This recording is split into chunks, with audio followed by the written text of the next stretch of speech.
Switching into tech isn't just about learning new skills. You have to know how to master the job market. This includes having a perfect tech resume, understanding how you interview, and having a job search strategy. In this episode, we're going to explain the role of career coaches and how working with a career coach can help you transition smoothly and a little bit easier.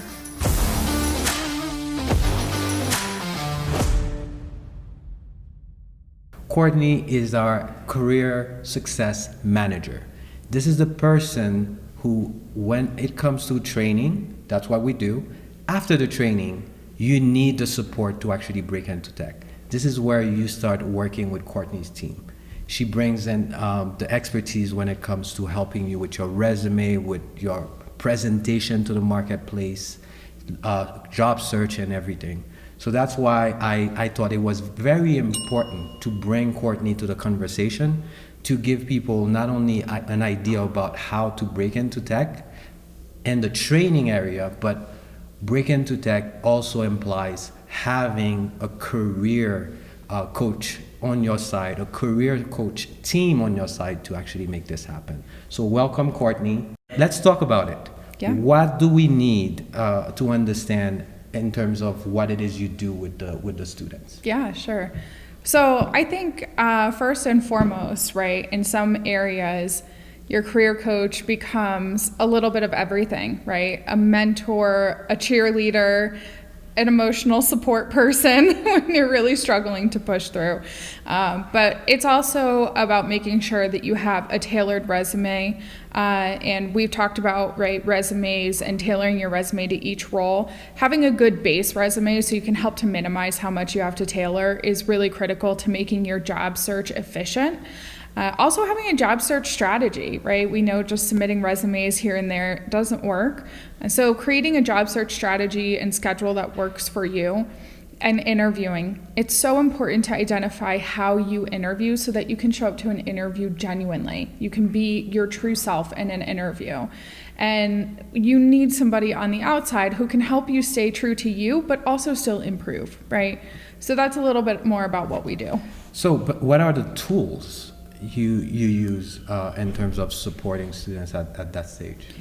Well, I think coaching, in itself is an important tool to talk about here, because so many people will say that they're a career coach, or, maybe they're a recruiter and they decide they want to do career coaching.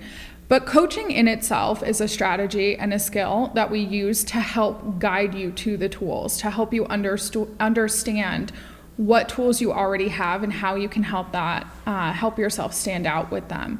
But of course, we're also using, tools in terms of, maybe ChatGPT to help you understand how to craft your resume, or even just pull out keywords to improve that efficiency process. We're going to talk about LinkedIn for sure, and how you can utilize LinkedIn to leverage yourself in the job market. And interview prep tools as well. Yeah. We have that. It's important because practicing those interviews before you go to the real one, there are some very interesting tools we use. Having tools to help you manage and categorize your job search, systematize your job search are also tools that I think is important to your work. Yeah, absolutely. So we utilize a job search tool that helps to give me insight to the roles that you've applied to, and also gives us a centralized location, right, for all of that information, who you've reached out to, maybe where you can find them on LinkedIn, so that we can work together to help get them closer in your network. And then, of course, for interview practice, we use a tool where you can record yourself and you'll be provided with AI feedback immediately. And those mock interviews that people do virtually can be sent over to us through that same platform as well.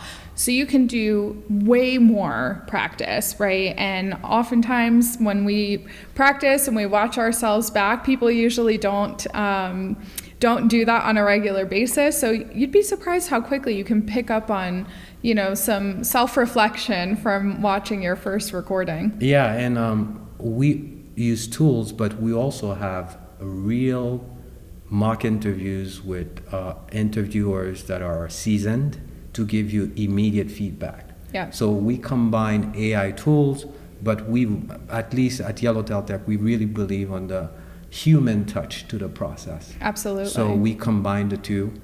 We help you a lot when it comes to mock interviews, because to me, I think this is the most important part of the process. Yeah. So when you talk about interview training, just to give perspective, right? We've conducted over 400 mock interviews in the past year and a half amongst our students. So there is a lot of interview training that's happening. And that doesn't even include the one-on-one tailored individual coaching sessions that we've done for interview training, right? So they go hand in hand. It's not just that practice, but also on the back end, providing you with the tools to go into that practice a little bit more refined. Yeah. So we talked about having a tool to help you systematize your job search, but how do you go about having or helping the student build a job search strategy? Yeah, so the job search strategy, I think, is probably one of the most underestimated parts of just breaking into tech in general, because so commonly when I hear from people that are struggling to get a job, the first question I'm asking them is, what is your job search strategy? 9 times out of 10, they don't have one. So looking at doing things like sending 3 connection requests on LinkedIn to people who work in the company you're applying to before you even submit that application is really important. And this is why having a completed LinkedIn profile ahead of the game is going to work for you later on. So we encourage that LinkedIn activity beforehand.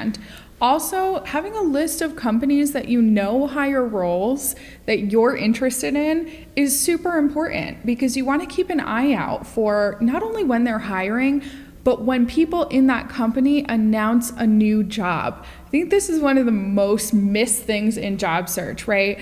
When someone announces that they have gotten a new job, probably means there's an opening somewhere, because I don't know about you, but I know how we hire. It's not happening in 2 weeks' notice, right? It takes time to find the right candidate.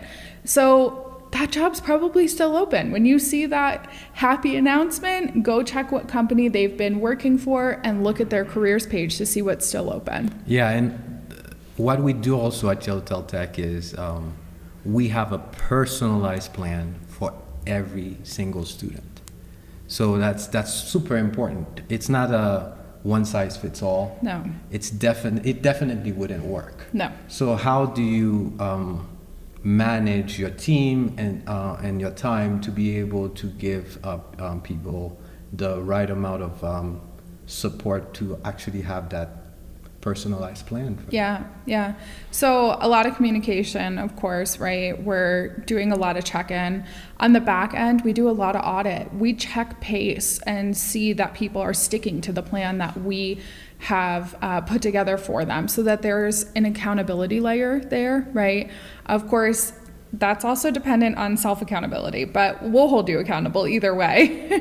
But even more than that, right, we have a career success associate, Louis, who meets with everybody in their apprenticeship within the first couple of weeks to check in, see how they're doing, and then he'll refer them to me if they need some more in-depth support. But throughout apprenticeship, I mean, students can schedule with me whenever they want, really, Yeah. So...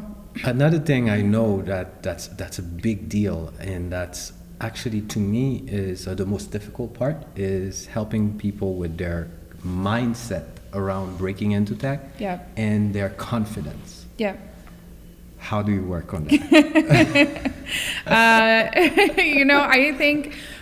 I think probably the most important part before I even get into it is to note that it's different for every student, because every student has a different circumstance of what's going on outside of that moment of just tech, right?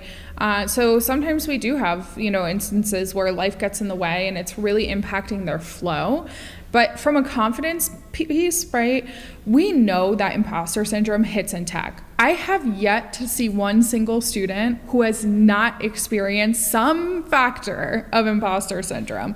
So we talk about it early on. When they're coming into apprenticeship, I tell them, you will get imposter syndrome. It's the time. Welcome it with open arms and fight through it. But also utilize your resources, right? Schedule time with us. Let's talk about it. Identify where you're struggling and what we can do in the meantime to help you problem solve. It's part of the troubleshooting. Yeah. And as you can see, the career coaching part is not nice to have. It's very intentional. It's very important, and it also takes a lot of work from the student side Yeah. of the process as well. Yeah. Because it doesn't matter how many processes we have, how many platforms and tools we have. The person needs to come in with great intentions to actually do the work. Absolutely. It's your career transition therapy. If you don't do it, we can't do it for you. Yeah, so career coaching is not a nice to have. That's why we have Courtney and her team to actually help you after training to help you transition into tech. So if you are ready to transition, check us out and then see if Yellowtail Tech is the right fit for you.